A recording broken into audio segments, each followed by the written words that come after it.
Hey guys, आपका स्वागत है मेरे नए YouTube channel Devendra study channel पर। दोस्तों, आज हम सीखेंगे एनसीईआरटी कक्षा 10वीं की प्रश्नावली 3.2 के प्रतिस्थापन विधि से हल करने के लिए हमें पहला क्वेश्चन दिया हुआ है यहाँ पर, यानी क्वेश्चन नंबर 5वां दिया है 2x + 3y = 0 और √3x - 8y = 0। तो हम लोग सबसे पहले इसको समीकरण 1 मान लेते हैं, ये समीकरण 2 मान लेते हैं। जब समीकरण 1 और समीकरण 2 मान लेते हैं, समीकरण 3 निकालना होता है, तो किसी एक से ले लेते हैं। समीकरण 1 से हम लोग ले लेंगे, लिखेंगे हम लोग समीकरण 1 से।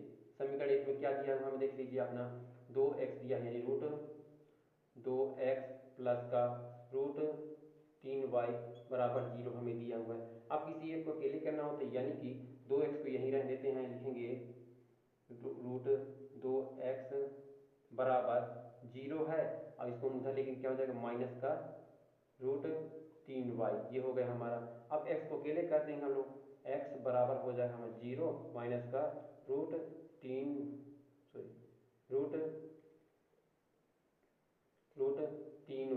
और बट्टे में आ जाएगा हमारा का √2, ये आ गया। देखिए हम लोग समीकरण इसको मान सकते हैं तीसरा। क्या मान सकते हैं? समीकरण तीसरा। यहाँ पर 0 लिख सकते हैं, नहीं तो नहीं भी लिख सकते, क्योंकि हमें 0 कोई वैल्यू नहीं रहता है। ये आ गया हमारा समीकरण तीसरा। अब लिखेंगे समीकरण 3 का मान समीकरण 2 में रखने पर। समीकरण 3 का मान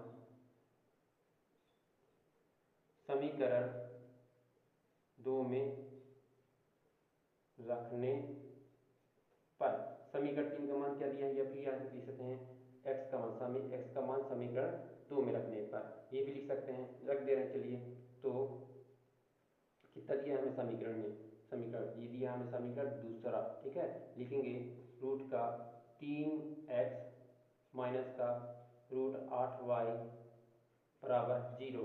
यहाँ तक आप हल कर सकते हैं। इसके बाद देखिए मान रख रहे हैं, तो रखेंगे रूट का 3, अब कोष्टक में x की वैल्यू कितना लिखा है, ये माइनस का √3y बटे √2, ये हो जाएगा कोष्टक बंद, और माइनस √8y बराबर 0, इतना आप लिख सकते हैं। अब आगे हल करेंगे। यह क्वेश्चन आपको दिया हुआ है, यानी कि √3 और √3 का जब गुणा कर दें क्या हो जाता है, रूट हट जाता है और हमारा बन जाता है 3, यानी यहाँ हम लिख सकते हैं माइनस का 3y। अब देखिए माइनस बचा है, और इसके नीचे लिखेंगे √2, और यहाँ रहेगा आपका माइनस का 8y, यानी रूट के अंदर 8y। अब यहाँ ले लेंगे अपने से एलसीएम, करेंगे एलसीएम। एलसीएम जब भी लेते हैं तो देखिए एलसीएम बहुत इजी होता है, 2 का 1 से करें 2 1 कम 2 हो जाएगा हमारा, यानी 2 1 कम 2, इसका गुणा कर दी तिर्यक गुणा, तो माइनस का 3y, और यहाँ तिर्यक गुणा कर देते हैं, और इसका इससे कितना हो जाएगा, √2 और √8 कितना हो जाएगा हमारा 8 दूनी 16, यानी कि √2 गुणे √8 का जब भी गुणा करते कितना हो जाता है 16। अगर सेम रूट अगर 2 गुणे √2 दिया होता तो कितना हो जाता हमारा, ये 2 बन जाता। इस तरह से आप सॉल्व कर सकते रूट वाला क्वेश्चन, ठीक है। इसके लिए कुछ नहीं करना होता है। अब देखिए कितना अभी पता है, हम आ गए माइनस का 16y बराबर आ गया 0। देखिए ये बिना रूट वाला है और ये हमारा रूट वाला दिया है, तो पहले क्या करेंगे, हम रूट हटाएंगे। रूट हटाने के लिए क्या करते हैं, इसको गुणनखंड करते हैं, यानी कि 16 का गुणनखंड करें कितना आ जाएगा, देखिए 2 का 2 अट्ठे 16, 2 दूनी 4, 2 दूनी 4, 2 कम 2, ये कट गए हमारे, कितना आ गया, जोड़ा बना है 2 और 2 का, यानी यहाँ भी 2 निकल गया, यहाँ भी 2 निकल गया, तो 2 दूनी कितना होता है 4, यानी 16 की जगह पे हम क्या लिख सकते हैं 4 लिख सकते हैं, ठीक है। तो चलिए अब यहाँ पर माइनस का 3y माइनस का 4y बटा √2 बराबर 0।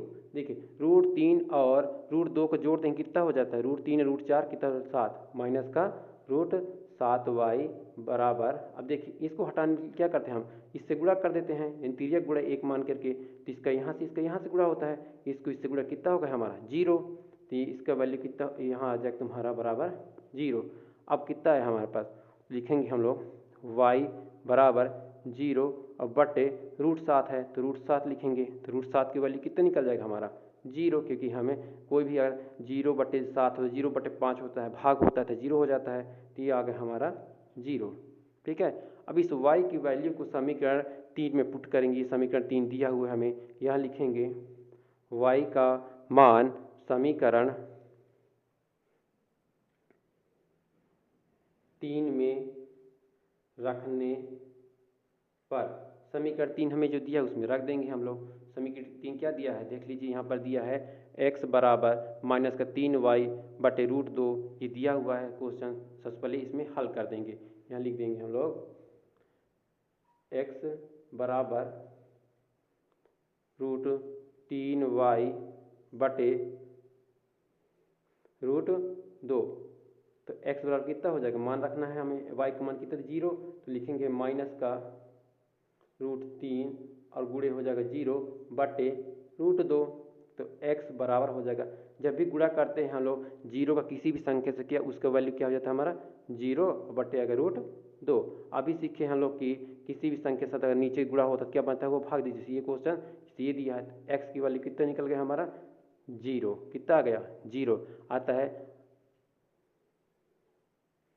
है अभीष्ट हल x बराबर 0 और y बराबर भी 0, ये हमारा क्वेश्चन का हल हो गया। अगर आपको हमारा यह वीडियो अच्छा लगा हो प्लीज़ इसे लाइक कीजिए और अपने दोस्तों को सब्सक्राइब कीजिए। ये हमारा x की वैल्यू, ये हमारा y की वैल्यू।